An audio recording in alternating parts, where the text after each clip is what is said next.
So what's up, people? It's your boy OT, and welcome to Study Bro. So you've decided to be a physician associate. You've researched the universities, and you found one that resonates with you. What resonating? You only chose that university because you're in your little situation. You're trying to recoup all the time lost with the coronavirus. I don't blame you though, but focus. Or maybe they do bachata there, Better bachata, bachaturo. It's obvious that universities are just not going to accept you just because you want them. There has to be some persuasion, there has to be some marketing you have to do for them to see you as a suitable candidate. And our weapon of choice in this instance is our personal statements. I'm no pro by any stretch of the imagination. However, I did get in. The boy got in, the boy passed, the boy is working. So I must have done something right. I'll just share with you at least 5 tips and perhaps you could find some benefit from it. Let's get into it. So point number 1, be yourself. I know this sounds very obvious, but believe me, it's not. Often at times, in our desire to impress, we paint ourselves as something we are not. We become characters, trying to portray what we think is ideal instead of what we are in our own experiences. A case in point is when I first applied for medicine, which I didn't get into. One of my referees, when going through my personal statement, did comment that the lack of clinical experience, like shadowing, volunteering in a healthcare setting, would hurt my statement and would hurt my chances of getting into. And to be honest, it did. At least I like to tell myself a bit of sugarcoating things. You might ask yourself, what has this got to do with becoming a physician associate and writing a personal statement? It has everything to do with it, because I noticed that when I was writing my personal statement for the physician associate course, I noticed how I tried to exaggerate anything and everything that could be deemed as a medical experience. Basically, the boy was putting too much sauce on it. You would have thought I had 20 years of experience within the medical setting. And the truth of the matter is, I didn't have that kind of experience. But because I wanted to look like that ideal candidate that would be accepted onto the course based on my previous experience, I exaggerated. In short, the boy was capping. That's why I'm saying it sounds really obvious to be yourself, but in our attempt to be the ideal candidate, to give ourselves the best chance, we tend to exaggerate and put a different person on the personal statement instead of ourselves. You might say, so what? Like, who cares if I'm out here capping? At the end of the day, I still get in. You could get in, but you have to walk the walk. Adding extra sauce to your personal statement, excessive sauce, I think the emphasis here is on excessive, might actually land you an interview. One thing you must think of is that these people that will be reading your personal statement, they have been doing this thing called medicine. The world you are trying to enter into, they do it for a living. So it will be very easy for them to poke holes into your ideal persona you've created due to your excessive sauce adding. Would it not be embarrassing for you to create this ideal persona on paper, then you pull up during the day of an interview and you're out here looking like J. Cole?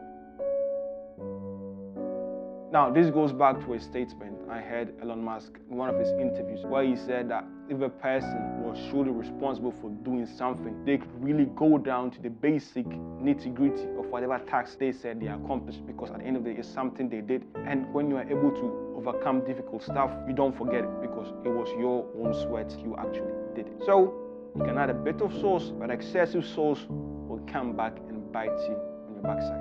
You don't want that.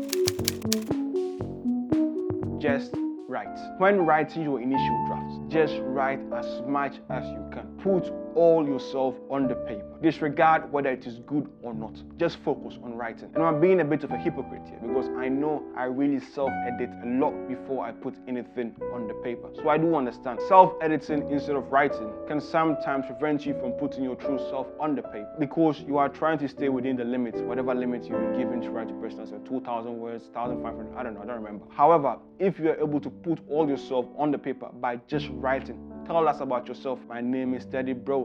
I've been this, I've done this, A, B, and C. Put all that on the paper. You'll have ample time, if you start early, to correct your drafts and really fit it into whatever word count you've been given. Writing and editing are not the same.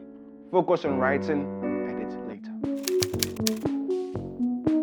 Use stories. Don't be afraid to tell stories within your personal statement. We are all suckers for a good story. As Ira Glass puts it, a story in its simplest form is just a sequence of events occurring over time. Through a story, you can allow whoever is reading your personal statement to really embark on that journey with you and experience your experience through your words. One trick I learned when telling these sort of stories, like in a personal statement or at an interview, is to use what is called the STAR method. So STAR is, we're in a situation, there's a task that needs to be done. You take some actions and there are results. Just sticking to this basic framework could allow you to tell stories while still remaining succinct and getting to the point. So the STAR method is like what we use in medicine. SBAR, there's a situation, you give the background, assessment, and give a recommendation. Medics love these sort of mnemonics, you can call them.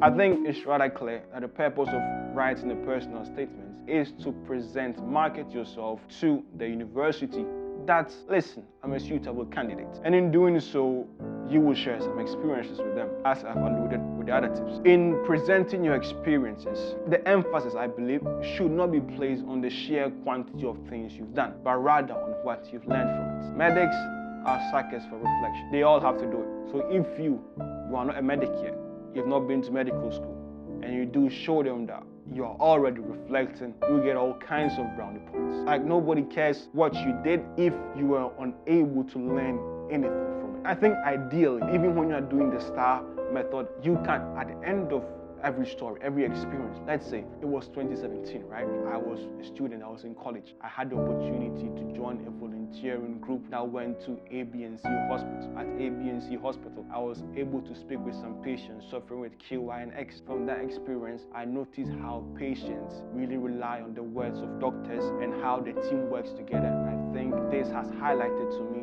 that I should perhaps work on my team skills. You know what I mean? Give them something like, oh, he's deep, he's thinking. A bit of Socrates, a bit of Plato. I'm talking rubbish now, but you get my point. Reflect on your experience. So in conclusion, the boy is no pro. I got help, friends, family, and basically whoever I could bribe with a cupcake. A bit of bribery goes a long way. But you have to go to the gym afterwards because you need to cut. You're not trying to look like Jabba the Hutt. Take them to the gym, let them burn up the calories. We are all not the same. These are the things that helped me when I was writing my personal statement. You could be completely different and have a different approach to writing your personal statement. And I believe that is absolutely fine. But it's what helped me. There are a lot of information out there on the internet, a lot of books, and even do a better personal statement than I ever did. It shouldn't be that hard. My personal statement was nothing special, but I still got in. That's the important thing. I hope you get in too. I hope you found something useful out of it. It's your boy OT, and I'm out. Salute!